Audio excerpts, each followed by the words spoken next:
Welcome to the 5 clauses that everyone should know. Have you ever read this thing? Didn't think so. Loser. That thing right there is called the Constitution. And there are 5 clauses from that Constitution that are really important today. Here's a fun trick to remember the 5 important clauses of the Constitution. Sting. You know, like the police. S-T-I-N-G. That stands for the Supremacy Clause. Article 6, Clause 2. This Constitution and the laws of the United States, which shall be made in pursuance thereof, shall be the supreme law of the land. Article 6, Clause 2 of the Constitution lays out the groundwork for the relationship that we have with the government within our society. Here's an analogy. Let's go to a mechanic shop, right? Say I'm the mechanic shop guy. Say I'm also the guy going to the mechanic shop. Hey, your car is ready. I fixed your car. Thanks. How much is that gonna cost? $8,000 million. I will pay you $200. That's not enough. If you don't give me $8,000 million, I will not give you your car back. It's my car. Maybe if you don't give me my car back, I won't pay you at all. What do we do, guys? Here's what we do. Let's look at the contract. Right here on the contract it says, $300,000. Not bad. They have to agree it's fair, because it's right there in the contract. What's our contract, Christian? Thanks for asking. Our contract is the US Constitution. While the federal government, the mechanic shop owner, or the person going to the mechanic shop, which is us, the people, or the states, we may not always agree on how much power or how much money the federal government should have. We do control this, the US Constitution. The Supremacy Clause says that the Constitution is the supreme law of the land, not necessarily federal and state law. While it does say the laws of the United States, right after it says, which shall be made in pursuance thereof, which limits federal laws having to be in pursuance of the Constitution or following the rules and bounds of the Constitution. That is the only way that they can become the supreme law of the land. Otherwise, state law wins. Next up we have the Treaty Law Clause, which is in Article 6, guess it? Clause 2. The Treaty Law Clause says, all treaties made or which shall be made under the authority of the United States shall be the supreme law of the land. Let's say that we sign a treaty with Mexico to build a wall around the border to protect each country from invasion from the other country. Is this allowed? It can be the supreme law of the land, and it will be the supreme law of the land because it is under the authority of the United States. Right there in the Constitution, it says that the Congress has power to protect our shared border against invasion. Wow, this treaty is the supreme law of the land. Thanks, guys. Thanks, guys. Yep, thanks. Let's take another example. Let's say the UN passes a declaration of war, saying, hey, we're all gonna go team up and declare war on Yugoslavia. They suck. Everyone hates Yugoslavia. Okay, and while they might be completely right, it says right there, the Congress shall have power to declare war.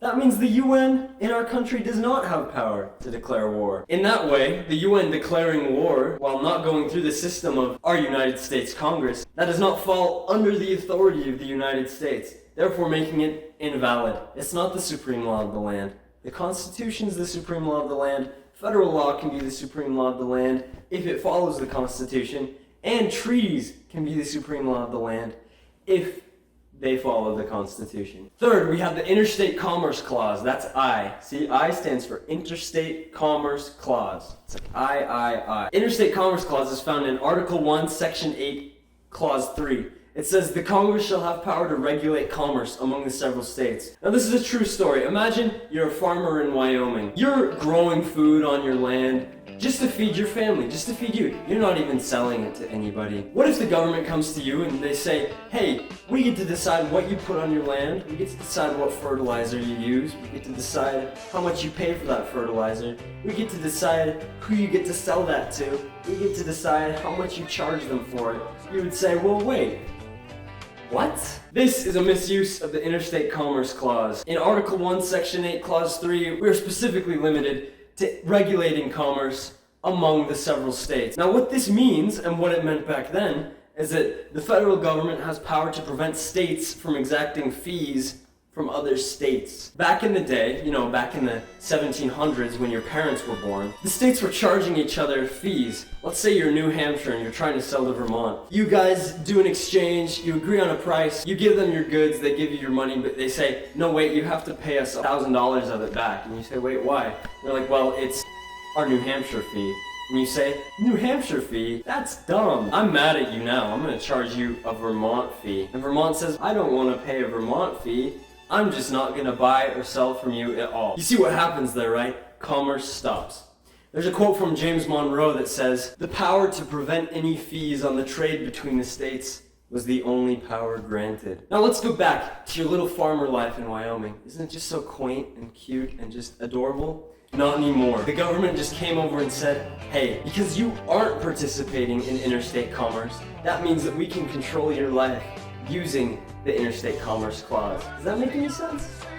Yes, it makes perfect sense. So what they're getting wrong is they're not thinking interstate, they're thinking intrastate, which would mean inside of the states instead of between the states. Or they're thinking interpersonal, which means between people. Or they're thinking intrapersonal, in the case of your cute little Wyoming farmer life, which means just within an individual, not even selling to anybody.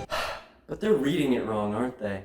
Yeah. The Interstate Commerce Clause is specifically relegated to regulate commerce among the several states. This limits it to buying and selling that only crosses state lines. Next up we have N. What does N stand for? Thank you so much for asking. I've just been having such a hard day and I really needed that. So the N stands for Necessary and Proper Clause, which is found in Article 1, Section 8, Clause 18.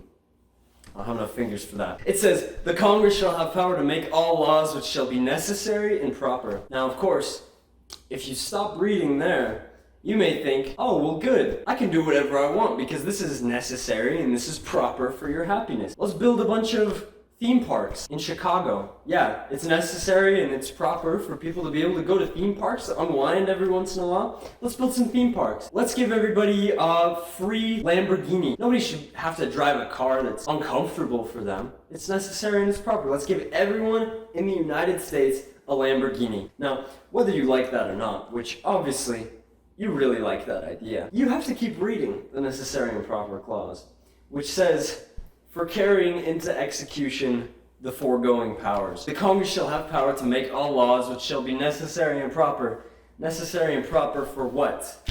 For carrying into execution the foregoing powers. What are the foregoing powers? The Necessary and Proper Clause is found right at the end of Article 1, Section 8, which is the one section in the Constitution that lists pretty much every power that the United States Congress has. So when it says, for carrying into execution the foregoing powers, it's talking about Article 1, Section 8, Clauses 2 through 17. That's everything Congress can do, right there. Say, Article 1, Section 8, it says Congress shall have power to build a navy. As Congress, you are allowed to point to the Necessary and Proper Clause and say, hey, it's necessary and it's proper for us to buy lumber and hire some construction workers to build some ships for our specifically listed power in Article 1, Section 8. So that's a good use of the Necessary and Proper Clause. Finally, let's get to G.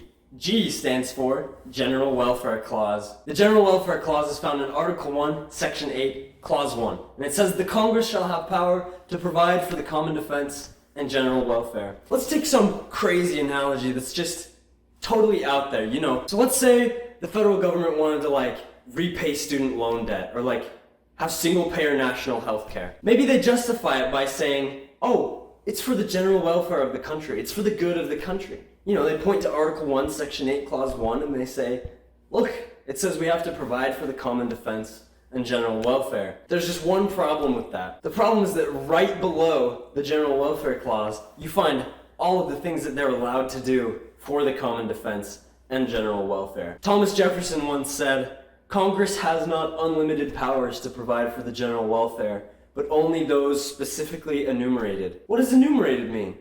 I don't know, but let's look at the powers that are listed. In clauses 2 through 9 and 17, we find the powers known as the general welfare powers. These are powers such as coining money or regulating interstate commerce. But now let's take another look at Clauses 10 through 16. These are what are known as the common defense powers. These are powers such as forming and maintaining a navy, declaring war, all the good stuff like that. The main problem that you're going to run into as you look at what the federal government does and what you maybe don't want it to do and what other people may not want it to do, you've got to look at the General Welfare Clause and think, are they trying to justify some random thing that has absolutely nothing to do with the Constitution because they say it's for the general welfare of the country? Maybe you better take a look at the common defense and general welfare powers listed in the Constitution to know, are they actually allowed to do that? You find that the federal government does a lot of stuff that they really have zero power to do. We probably shouldn't let them do it.